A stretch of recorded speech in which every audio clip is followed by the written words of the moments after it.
C'est quoi la Gestalt thérapie? Bonjour et bienvenue dans cette vidéo où nous allons voir ensemble ce qu'est la Gestalt, son origine, ses grandes caractéristiques et ses principes, en quoi la Gestalt thérapie est différente des autres psychothérapies, à qui elle s'adresse, et nous verrons ensuite comment aller plus loin pour vous, pour voir si la Gestalt vous convient. Qui suis-je pour vous parler de Gestalt thérapie? Je m'appelle Marie-Odile Pyrrhus et j'ai une triple certification en Gestalt. J'ai d'abord été formée à l'EPG, l'École parisienne de Gestalt, qui est un établissement privé d'enseignement supérieur déclaré auprès du rectorat de l'Académie de Paris. L'EPG existe depuis plus de 35 ans en France. C'est une référence en formation en Gestalt en francophonie.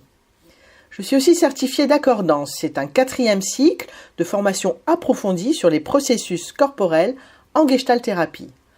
Enfin, je suis aussi certifiée de l'ESOG, l'école de sexothérapie à orientation gestaltiste, une école de sexothérapie en 3 ans créée par Brigitte Martel et Martine Masson. J'ai un cabinet de psychothérapie et de coaching à Paris et à Milly-la-Forêt, à côté de Fontainebleau. Je suis aussi coach professionnel certifié de l'école de coaching de Paris. Bien évidemment, ma pratique est supervisée. Mon passé professionnel de DRH et de coach en entreprise et ma triple certification en Gestalt me permettent d'accompagner des problématiques extrêmement variées, que ce soit des difficultés personnelles, professionnelles, relationnelles ou encore sexuelles. Je reçois des personnes en individuel, mais aussi des couples qui veulent se retrouver ou encore se séparer en adultes dans la sérénité. Alors, ça veut dire quoi, Gestalt? Cela vient du mot allemand Gestalt qui veut dire la forme.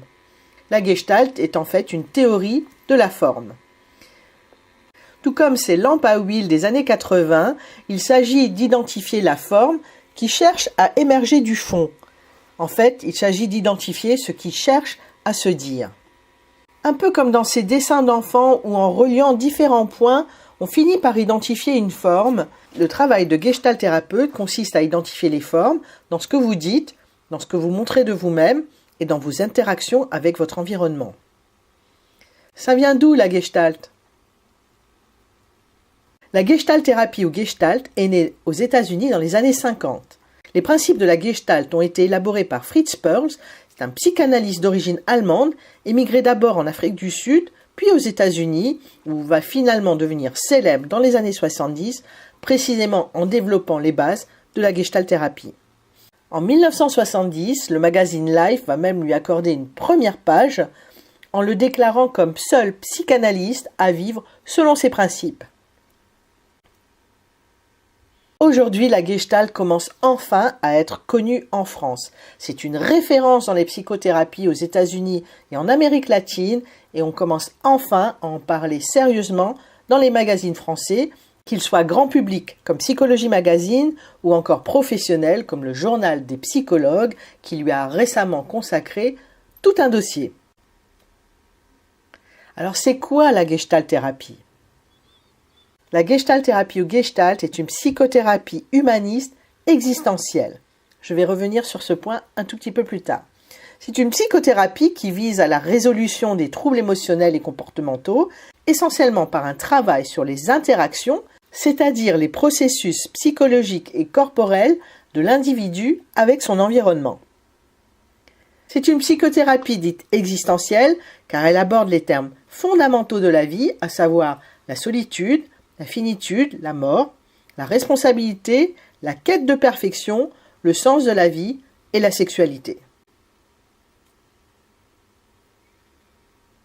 La théorie Gestalt part du principe que l'homme est indissociable de son environnement. Elle étudie donc la forme que prennent les interactions de l'homme avec son environnement au sens large. Ici, l'environnement désigne la nature, la culture, l'époque, les pays dans lesquels nous vivons et aussi l'ensemble des circonstances qui nous entourent, c'est-à-dire l'environnement familial, professionnel, spirituel, amical. Vous voyez sur ce schéma l'organisme, c'est-à-dire le client, l'environnement, c'est-à-dire le monde, et ce qu'on appelle la frontière contact, c'est-à-dire le point où les deux cherchent à se rencontrer ou à s'éviter. L'être humain essaye de s'ajuster au mieux à ce qui l'entoure, mais comme son environnement évolue et bouge en permanence, Il s'appuie sur son expérience pour vivre au mieux les changements de son existence, pour en tirer les bénéfices et rejeter ce qui ne lui convient pas. Cet ajustement est plus ou moins réussi. Il est soit conservateur, c'est-à-dire identique aux ajustements du passé, soit créateur, et dans ce cas porteur de nouveautés. Comme je vous l'ai dit, la Gestalt thérapie s'intéresse aux interactions, c'est-à-dire aux processus, aux formes qui permettent ou non cet ajustement.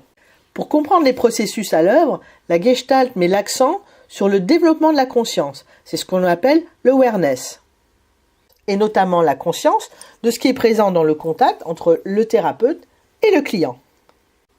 La Gestalt met notamment en évidence les répétitions, le plus souvent inconscientes, du client, c'est-à-dire l'organisme, dans son monde de contact avec le monde, c'est-à-dire ce qu'on appelle l'environnement. Elle aide à repérer les ajustements conservateurs afin de proposer de nouveaux choix, de nouvelles possibilités jusqu'alors inédites.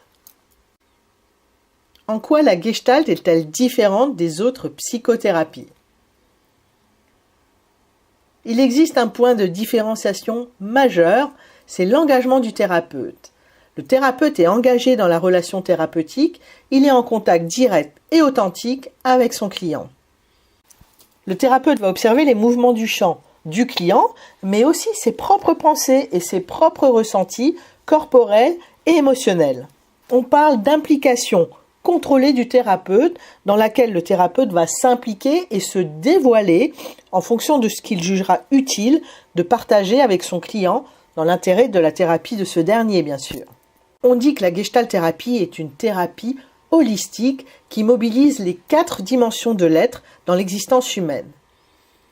Elle mobilise la dimension intellectuelle, c'est-à-dire la dimension cognitive.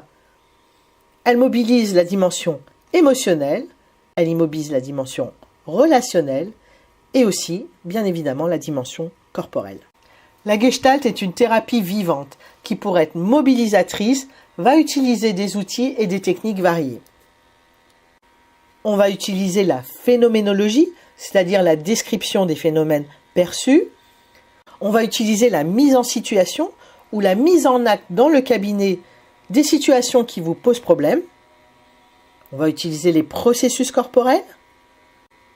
On va utiliser le rêve inconscient ou conscient. Et enfin, l'expression artistique, ça peut être du dessin, du collage, du chant. On peut aussi utiliser le mouvement et la danse. Une autre différence est que la Gestalt est une psychothérapie qui s'intéresse non pas au quoi ou au pourquoi, mais plutôt au comment. L'attention va être portée sur ce qui se passe ici et maintenant, dans le contact entre le Gestalt thérapeute et le client, plutôt qu'à ce qui s'est passé dans le passé. Vous n'avez donc pas à raconter toute votre vie et tout votre passé à votre thérapeute, ce n'est pas la peine. Une psychothérapie en Gestalt, ce n'est pas que la résolution d'un symptôme ou d'un problème.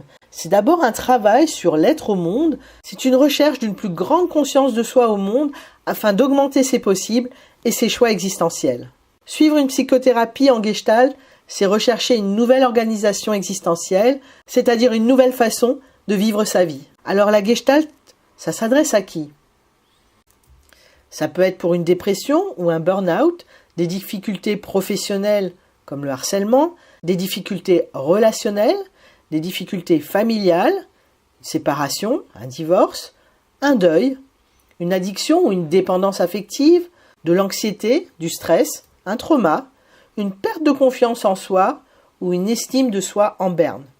Mais ça peut aussi être pour du développement personnel, la recherche de votre mission de vie ou traverser une crise existentielle. Ça peut être une quête de sens, mieux vous connaître et mieux vous comprendre, pour trouver davantage de bien-être ou une acceptation de votre corps. Ça peut encore être pour une résolution de difficultés sexuelles ou une sexualité tout simplement plus libre et plus épanouie. Il y a une phrase qu'on aime bien dans le monde de la Gestalt. C'est une phrase de Jean-Paul Sartre qui dit « Je ne suis pas responsable de ce que l'on a fait de moi, mais je suis responsable de ce que je fais de ce que l'on a fait de moi. » La Gestalt, comment aller plus loin ? Pour en savoir plus, je vous invite à visiter mon site www.psychothérapie-gestalt-thérapie.fr. N'oubliez pas de vous abonner à ma chaîne YouTube et aussi de cliquer sur la petite cloche à droite du bouton s'abonner pour être tenu informé de mes nouvelles vidéos et de mes nouveaux conseils gratuits. Cliquez maintenant sur le lien sous cette vidéo. N'hésitez pas à me téléphoner pour prendre contact avec moi. Nous prendrons rendez-vous, je vous expliquerai mon cadre de travail, nous verrons ensemble comment je peux vous aider. Et si ça vous plaît, nous débuterons ensemble votre première séance de Gestalt thérapie. Ne soyez pas timide, cliquez maintenant sur le lien ou visitez le site psychothérapie-gestaltthérapie.fr et prenez rendez-vous. Je vous dis à bientôt, soyez heureux et libres.